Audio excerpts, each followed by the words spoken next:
अस्सलाम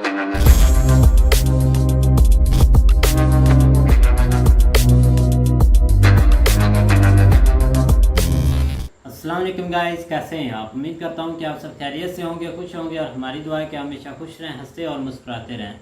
मेरा नाम है रहमान अनवर और मैं हूँ मुस्कान। और मैं हूं जफर इकबाल। और आज हम जिस वीडियो पर करने जा रहे हैं, इस वीडियो का टाइटल है what Pakistan learn from Kargil war. तो देखते हैं भाई, डॉक्टर इश्तियाक साहब हैं, क्योंकि ये इस जंग के बारे में बहुत जंग के बारे में बहुत कुछ बताएंगे। बिल्कुल भाई, क्योंकि ये पता नहीं ये जंग से बच कैसे गया। चलो खैर भाई, देखते हैं वीडियो। हार हुई थी, फिर आप हंस रहे हैं भाई, कुछ जाने हार दो। हुई तो लगा जाता। चलो देखते हैं भाई, सबसे पहले वीडियो और बाद में देते रिव्यू। अगर वीडियो पसंद आए तो लाइक सब्सक्राइब जरूर कीजिएगा। तो चलो वीडियो करते हैं शुरू। और दोस्तों, जिस तरह के आप देख रहे हैं, हमारे साथ मौजूद हैं प्रोफेसर डॉक्टर इश्तियाक अहमद साहब। डॉक्टर साहब किसी तारफ के मोहताज नहीं है, राइटर हैं, स्कॉलर हैं, बहुत सारी किताबें लिखी हैं और बड़ी रिक्वेस्ट जब भी करते हैं तो हमें टाइम देते हैं। डॉक्टर साहब, सबसे पहले तो आपके वक्त का बहुत शुक्रिया। बहुत मेहरबानी कमर चीमा साहब, डॉक्टर साहब इनवाइट थैंक यू। करने का। Thank you so much. Doctor साहब, आज बड़ी इंपॉर्टेंट बात आपसे करनी है और जाहिर बात है जब हिस्ट्री की बात आती है तो फिर आपका भी नाम आता है। वो क्वेश्चन है कि व्हाट हैपेंड इन कारगिल, हुआ क्या? बहुत सारे वर्जन्स हैं, तो एक पाकिस्तानी वर्जन है, एक इंडियन वर्जन है, लेकिन पाकिस्तानियों का भी ये कहना है कि ये जो एडवेंचरिज्म की गई थी जनरल मुशर्रफ से कि ने उस वक्त की, और कुछ लाइट इन्फेंट्री के लोग थे जिनको मुजाहिदीन बना के भेजा गया और फिर एक हम जो है वो इंटरनेशनल क्राइसिस में जो है वो चले गए। तो आप कैसे देखते हैं इतने साल गुजरने के बाद पाकिस्तान में कभी कारगिल की बात नहीं हुई? क्या समझते हैं हुआ क्या था और हमने उस कारगिल के लेसन से क्या सीखा? आखिरी जो आपका सवाल था उससे तो कुछ नहीं सीखा, नो नथिंग, क्योंकि उसको फॉलो अप भी अगर किया जाए तो पठानकोट है और भी इंसिडेंट है। लेकिन पाकिस्तान के जितने भी ब्लंडर्स हैं ना, उनमें सबसे बड़ा ब्लंडर कारगिल है, मैं कहता हूं। सारी दुनिया में पाकिस्तान का जो ग्राफ है ना क्रेडिबिलिटी का, कारगिल के बाद गिरा है। और तो और कारगिल के अंदर ऑल वेदर फ्रेंड चाइना ने भी पाकिस्तान की मदद नहीं की। So that was total isolation of Pakistan. हुआ क्या हुआ, ऐसे देखे थोड़ी सी बैकग्राउंड तो देखनी पड़ेगी ना, जी बिल्कुल। कि आप खुद बहुत बड़े एनालिस्ट हैं। इंटरनेशनल जो फैसले होते हैं ना, एग्रीमेंट्स होते तो गवर्नमेंट्स करती हैं, लेकिन वो स्टेट के नाम पे होते हैं। The Republic of India and the Islamic Republic of Pakistan की जो गवर्नमेंट्स हैं, वो उनकी रिप्रेजेंटेटिव है। तो इसकी बैकग्राउंड ये है कि 98 मई में इंडिया ने अपने न्यूक्लियर जो डिवाइसेस हैं वो टेस्ट किए। उसी महीने के आखिर में पाकिस्तान ने किए। तो इस इलाके की जो है ना सिक्योरिटी और फीलिंग ऑफ इनसिक्योरिटी, ये सारा कुछ जो है एक और लेवल पे पहुंच गया, क्योंकि once nuclear weapons are introduced in an area of tension जो है, तो नेचर ऑफ कॉन्फ्लिक्ट बहुत ज्यादा सीरियस हो जाता है। साथ साथ सार्क का भी एक काम चल रहा था, और पहले इंदर कुमार गुजराल और प्राइम मिनिस्टर क्या कहते हैं शरीफ, नवाज शरीफ मिले थे। बाद में जब बीजेपी की हुकूमत इलेक्ट हो गई तो उनके पास बहुत बड़ा मैंडेट था। बाद में न्यूक्लियर वेपन्स दोनों तरफ से टेस्ट हो गए थे। इन हालात में जब सार्क की एक मीटिंग में प्राइम मिनिस्टर इमरान अपना नवाज शरीफ और प्राइम मिनिस्टर अटल बिहारी वाजपेयी की मुलाकात हुई, तो वहां पे within the SAARC charter इनकी एक डिसीजन हुई कि we will meet to bring to end the era of conflict. और अब इंडिया और पाकिस्तान कोऑपरेशन के जरिए including Kashmir and all other disputes resolve करेंगे। और इसके बाद आप जानते हैं फरवरी 1999 में एक बहुत जबरदस्त उनका डेलीगेशन आया, चीमा साहब। उसके अंदर वेस्ट पंजाब से गए हुए जो पुराने थे ना लोग, बहुत थे उस डेलीगेशन के अंदर, राइटर्स थे, फिल्म एक्टर्स थे, सिंगर्स थे, मसलन Dev Anand, government college, matinee hero, Mahendra Kapoor बहुत बड़े सिंगर हुए हैं, रफ़ी साहब की तरह उनके वो अपना शागिर्द थे। और इस तरह सियालकोट से कुलदीप नैयर और कई नाम मैं आपको बता सकता हूँ। तो ये एक खैर सगाली का ये विजिट थी, और जो एक बहुत बड़ा प्रॉब्लम पार्टीशन का था कि हिंदू महासभा या हिंदू राइट ने पार्टीशन को कभी नहीं था माना और कांग्रेस को ब्लेम किया था।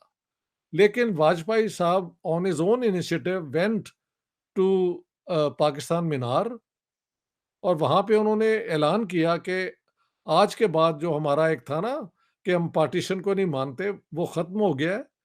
हम पाकिस्तान को तस्लीम करते हैं as a major nation of South Asia, and we will work in cooperation. ठीक है, ये स्पिरिट में लाहौर अकॉर्ड जो है वो साइन हुआ था। अब चीमा साहब, जब आपकी गवर्नमेंट ने ये साइन कर दिया है, तो under no rule of international law, no rule of क्या कहते हैं ऑर्डिनरी मोरालिटी, एथिक्स, जो भी आप कि आप इन सब चीज़ों के होते हुए अपनी हुकूमत को ही सैबोटाज करें, और वो कारगिल में जाके आप मुजाहिदीन पाकिस्तान के जो हैं ट्रूप्स, मुजाहिदीन का वो पहन पून के लाइट इन्फेंट्री जैसे आप बता रहे हैं, ये वहां पे चले गए और इन्होंने ऑक्यूपाई कर लिए वो बंकर्स जो इंडियन जो हैं सर्दियों के अंदर उन्हें विकेट कर देते थे, और जैसा मई आता था वो वापस आ जाते थे। अच्छा, ये जो बंकर्स हैं यहाँ पे बड़ा इंटरेस्टिंग है। श्रीनगर से एक रोड चलता है लेह तक, जो लद्दाख का कैपिटल होता था, अब तो वो यूनियन टेरिटरी हो गया। तो ये रोड जो है ये कारगिल से होते हुए जाता था। तो पाकिस्तान के परवेज मुशर्रफ और उनके वो लेफ्टिनेंट जनरल पता नहीं अब्दुल अजीज या वट एवर, ये 2-3 जनरल्स ने मिलकर ये प्लान किया और एक फैट कॉम्पली अपनी तरफ से दिखाया, यानी वो चीज जो हो गई। लेकिन मई में ये शुरू हुआ, पकड़े यानी इधर ये बातें हो रही थी और ये उधर लोग भेज रहे थे। मई में फाइनली इट वाज डिस्कवर्ड कि यार ये तो बंकर जो हैं they are occupied by Pakistanis. तो फिर इंडियन जो हैं they were caught off guard. उन्होंने फिर अपनी मोबिलाइजेशन की और एक जंग हुई। ये साथ रिकॉर्ड पे ले आए कि दो न्यूक्लियर वेपन स्टेट की एक जंग होना is this is the only case, अभी तक नहीं कहीं भी हुआ। चाइना और इंडिया की जब हुई थी तो India was not a nuclear power then, and I think not even China, China ने 64 में किया है। तो हिस्ट्री में two nuclear powers going to war, although this was a mini war और कन्वेंशनल वेपन्स इस्तेमाल हुए, लेकिन उनके पास आर्सेनल तो था ना हथियार। तो ये कारगिल की एक बैकग्राउंड है। अब आप सवाल कीजिए। बिल्कुल। अच्छा, इसमें डॉक्टर साहब जो इम्पोर्टेंट चीज है, जी, एक चीज तो जारी बात है, मुशर्रफ ने उस वक्त छुपाई, बहुत सारी चीजें छुपाई, और हमने ये कहा जी कि ये बेसिकली मुजाहिदीन है। जी, एक चीज उस वक्त डिस्कस की गई और ये बात हुई कि फर्स्ट टाइम एक लफ्ज आया जिसका पाकिस्तान को फिर वो जान नहीं हमारी छूटी। वो वर्ड था state sponsor of sponsoring terrorism, कि ओके, ये वो जो वर्ड पाकिस्तान के साथ अटैच हो गया और उन्होंने कहा जी ये वो स्टेट है जो स्पॉन्सर करती है टेररिज्म। तो आप क्या समझते हैं, हालांकि हमारी तो डॉक्टर साहब बहुत सारी, हमने तो पिछले ये 15-18 साल पाकिस्तान ने जितनी कुर्बानियां दी हैं दहशत गर्दी की जंग में, हमारी अफवाज अवाम जितना शहीद हुए हैं, लेकिन वो टैग हमसे नहीं उतरा, क्योंकि हमने वो मुजाहिदीन का नाम लिया कि वो मुजाहिदीन है, और एक तो जब वो थे वो मुजाहिदीन नहीं, और ऊपर से हमें ये भी डर था कि अगर हम इनको ये कहते हैं कि ये मुजाहिदीन नहीं है तो वो इंटरनेशनल बॉर्डर ना खोल दें। तो ये जो इसका जो पाकिस्तान को ये जो लेबलिंग हमारी हुई, इसका आप क्या समझते हैं? इसको हम ये दाग हम क्यों नहीं जो है वो धुल सका? जबकि अभी रिसेंटली जब वॉर एंड टेरर हुई तो हमने पाकिस्तान ने ही तो जाने दी, अभी भी हम ऑपरेशन कर रहे हैं इनके खिलाफ। हमारा मसला तो अभी भी सेटल नहीं हुआ। अमेरिका तो यहाँ से छोड़ के चला गया, आज भी मुफ्ती तकी उस्मानी अफगानिस्तान गए हुए हैं डायलॉग करने हमारे टीटीपी के साथ। तो ये जो क्वेश्चन है कि जो हमें लेबलिंग हुई हमारी और फिर हम इसको दाग को ना धो सके, इसमें आप क्या देखते हैं? ये इसका रियासत को, स्टेट को ओवरऑल लार्जली क्या नुकसान हुआ इसका? देखिए, जो उस जमाने में लफ्ज इस्तेमाल शुरू हो गया था ना, डिस्क्रिप्टिव टर्म, वो थी रोग स्टेट, कि पाकिस्तान इज अ रोग स्टेट, एक ऐसी स्टेट जो इंटरनेशनल लॉ के जो नॉर्म्स हैं उनको वायलेट करती है। वायलेट कैसे किया? कि एक गवर्नमेंट की एग्रीमेंट्स को आपने खुद ही सबवर्ट कर दिया ना बीच में से। और ये जो है कि ये पाकिस्तान टेररिज्म स्पॉन्सर करता है, ये तो उससे पहले से लग गया था, क्योंकि अफगान जिहाद के बाद 89 से इन्होंने वहां पे इंडियन कश्मीर में लोग भेजने शुरू कर दिए, और दिस हैपेंस इन 99। तो तब तक तो 10 साल हो गए थे इन इन चीजों को होते हुए। एक चीज जो इस गुफ्तगू में इंक्लूड करनी चाहिए, कि जो लोग पाकिस्तान के अंदर टेररिज्म कर रहे हैं, ये वो नहीं जो जाके इंडिया के अंदर और इंडियन कश्मीर के अंदर करते थे। So there are different terrorist units, groups, जिनकी अब एजेंडा बिल्कुल मुख्तलिफ है। तो जो लोग पाकिस्तान में टेररिज्म करते हैं, वो ये तहरीक तालिबान और ये इस किस्म के लोग एंड मेनी अदर्स। लेकिन यहाँ से लश्कर तैयबा, जैश ए मोहम्मद, हरकतुल मुजाहिदीन और कुछ और नाम के जो लोग हैं, so these are different organisations with different spheres of action, आप कहना चाहते हैं। तो ये कंफ्यूजन नहीं रहना चाहिए।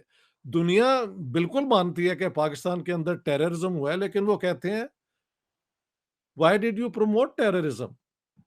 अब उसका जवाब कोई इतना हमारे पास आसान नहीं है। पाकिस्तान को अफगान जिहाद में तो अमेरिकन और सऊदी और इस पैसे की वजह से आए हैं ना, कोई जज्बे की तरफ से तो नहीं आए। नहीं, We were- डॉक्टर साहब, हाँ जी। मैं इसमें एक बड़ी इंपॉर्टेंट चीज आपसे करना चाहता हूँ, जी और वो ये है कि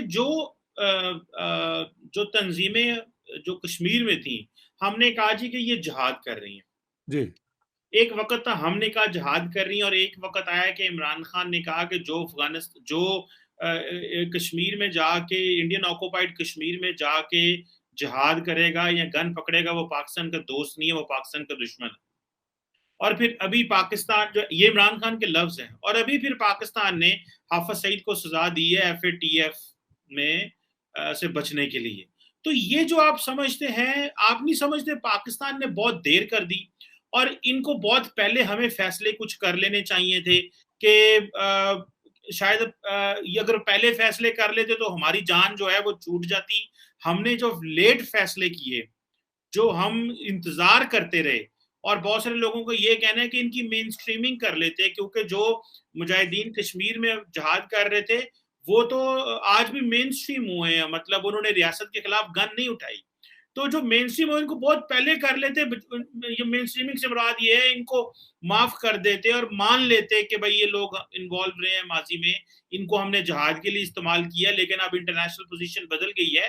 तो ये पाकिस्तान ने जो देर की, और हाफिज सईद को आज अभी 2022 में सजा मिल रही है बिकॉज एफएटीएफ का प्रेशर है, तो इसको आप क्या देखते हैं? इसकी भी तो पाकिस्तान को सजा मिली।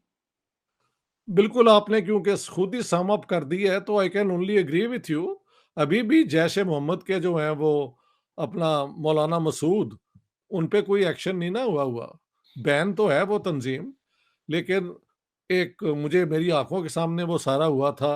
एक जहाज उनका इंडिया से नेपाल की फ्लाइट इन्होंने हाईजैक करके काबुल ले गए थे, और Jaswant Singh was alive then, he was I think India's defence या होम मिनिस्टर। वो वहां पे गए और फिर बाकी लोगों को छुड़ाया। कई लोगों को इन्होंने जहाज में ही मार दिया था। एक नई नई शादी हुई थी लड़के लड़की की, और वो बेचारे हनीमून के लिए जा रहे थे, उनको भी इन्होंने मार दिया। तो इस तरह तो नहीं होता कि आप ये टेररिज्म करवाएं या उनके लिए आप सेफ हेवन अपने मुल्क में कायम रखें और आप पे इल्जाम ना लगे।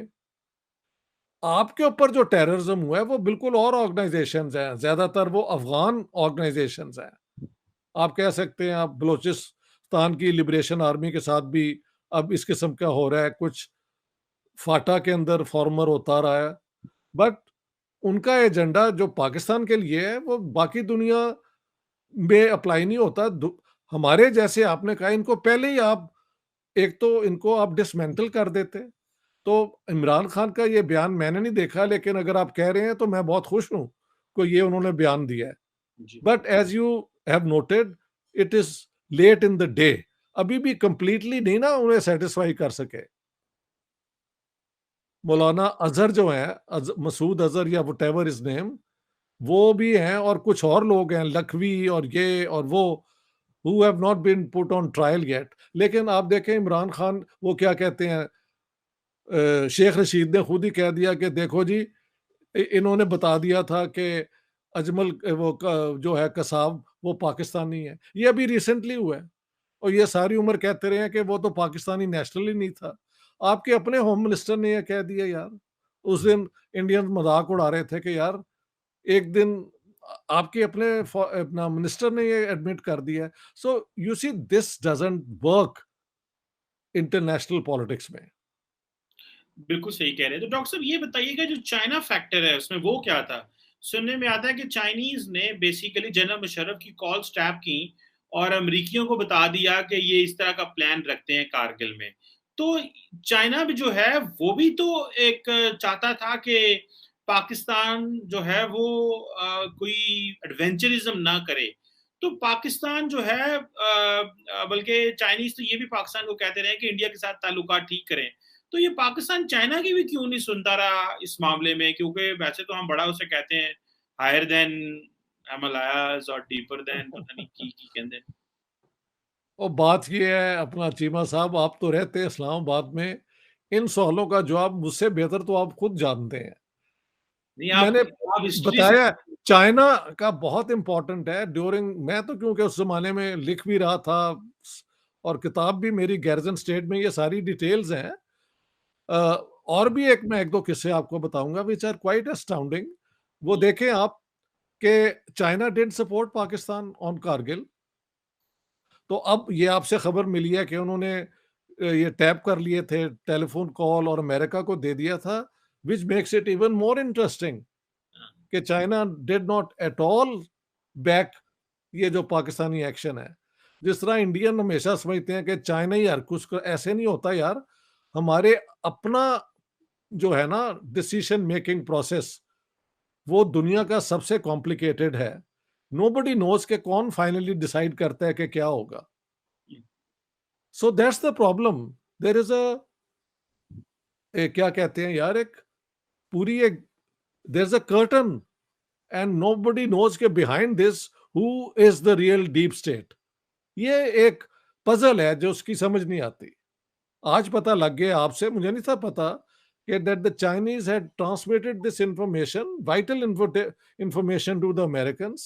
लेकिन प्रूफ क्या होता है? प्रूफ तो यही होता है ना कि पाकिस्तान ने ये प्लान किया हुआ था, यानी परवेज मुशर्रफ ने। और ये एक डिजास्टर है। सारी दुनिया में पाकिस्तान का उस दिन से ग्राफ जो है ना it has hit the bottom, और उसके बाद वहां से उठा ही नहीं कभी। वो जो बात थी ना वो मैंने बड़ी सुनी कि मुशर्रफ जो थे वो चाइना गए हुए थे इस एज ए आर्मी चीफ। तो he was talking to I think general Mahmood से बात कर रहे थे या किसी से बात कर रहे थे पाकिस्तान में। तो चाइनीज उनका फोन टैप कर रहे थे।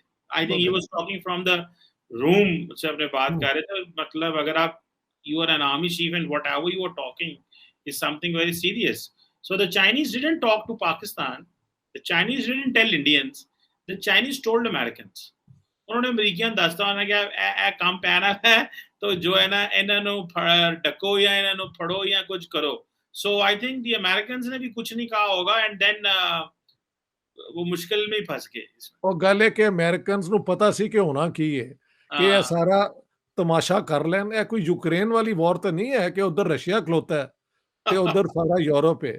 ਇਹਨਾਂ ਦੇ ਕੋਲ दोनों ठीक है। तो जैसा कि आप वीडियो देख रहे थे, तो आज एक काफ़ी कारगिल कारगिल anniversary है। भाई एनिवर्सरी है, तो हमने बोला ज़रूर विश कर लें अपनी यार को क्योंकि हारे हुए लोग भाई अब क्या विश करना है। खैर उनने जीती थी, लेकिन यह है कि दोनों चीज़ साइड से देखी जाए तो ये भी जीते हुए हैं, वो भी जीते हुए हैं, जो कि हमारी हिस्ट्री बताती है, जो कि हमारे जर्नलिस्ट, जो कि हमारी बुक्स में लिखा हुआ है, मतलब सब ये कुछ। इश्तियाक साहब खुद बता रहे हैं।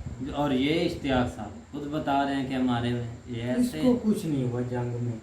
ये पीछे था ना, ये पीछे से कमान दे रहा था, पीछे से देख रहा था क्या क्या हो रहा है। क्या क्या हो रहा लेकिन है। जहाँ तक मेरा ख्याल है कि ये कारगिल पर पहुंच गए थे। कई बार डिबेट में भी मैंने देखा, परवेज मुशर्रफ ने बोला था कि मैं यहाँ आपके पहाड़ों पर जाकर खड़ा हूँ। हाँ कारगिल- उन्होंने काफी कारगिल बार भूल बोला है, गए। लेकिन देखो भाई इसके पीछे क्या हाथ है, क्या चीज़ है, क्योंकि इस पे इसके पीछे भी काफी भाई चीज़ें हैं ना, इसके देखा जाए पीछे ना। हाथ कोई नहीं, ना तो चीज है ये, हार तो उनको माननी पड़ेगी अब।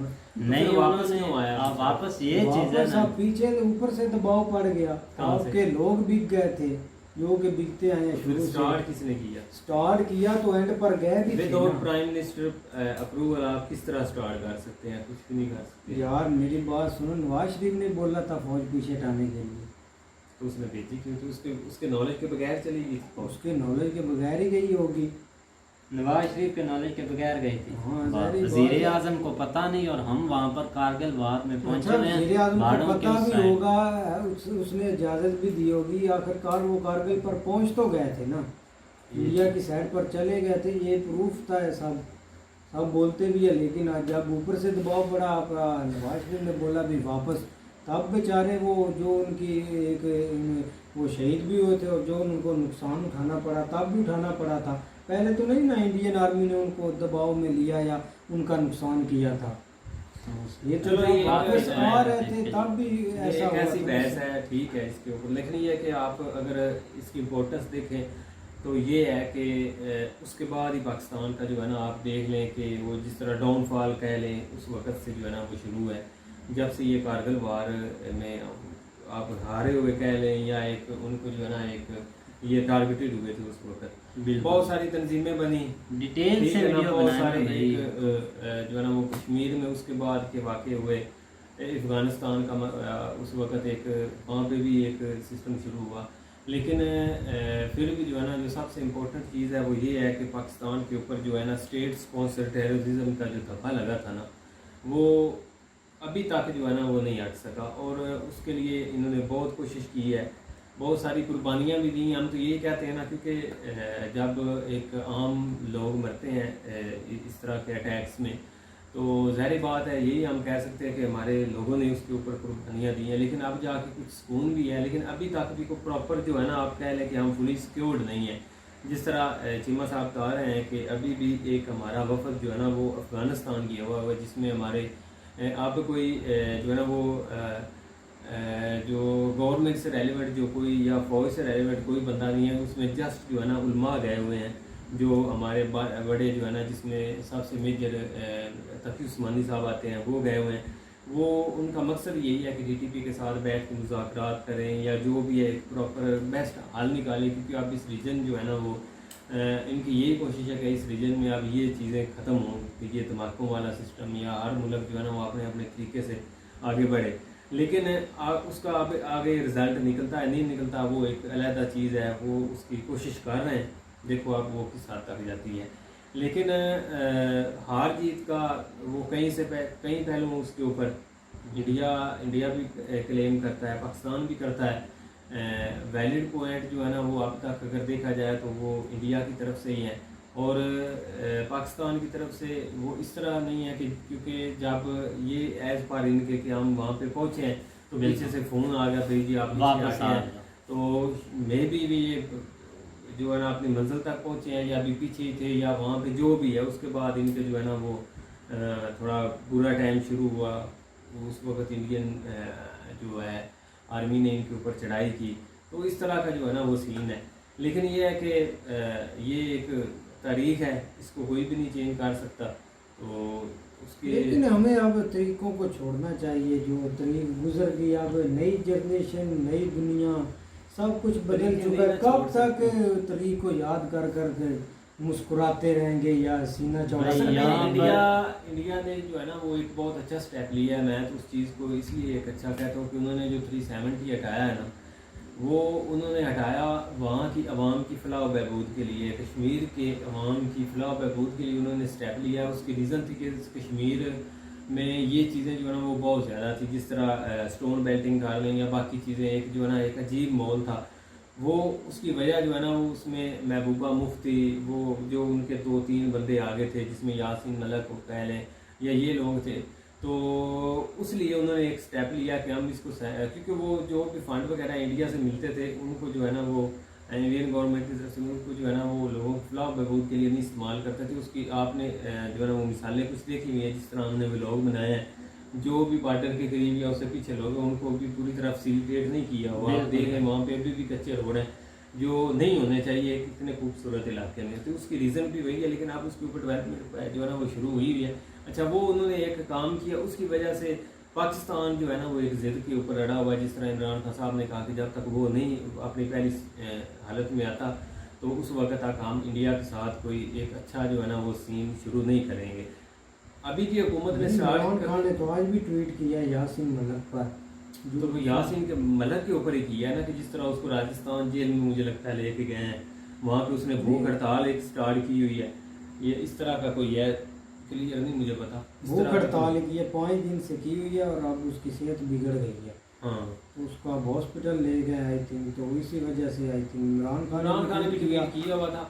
लेकिन ये कि ये 2-4 मसले हैं, आप देखो इसका कोई ना कोई हल जरूर निकलना चाहिए। बिल्कुल, और ये चीज़ें खत्म आगे जो है ना वो निकल थोड़ा चलना चाहिए। बिल्कुल भाई, तो उम्मीद करते हैं कि गाइस आपको वीडियो पसंद आएगी। अगर पसंद आए तो लाइक सब्सक्राइब जरूर कीजिएगा और कमेंट में अपनी राय का इज़हार जरूर कीजिएगा। अल्लाह हाफ़िज़।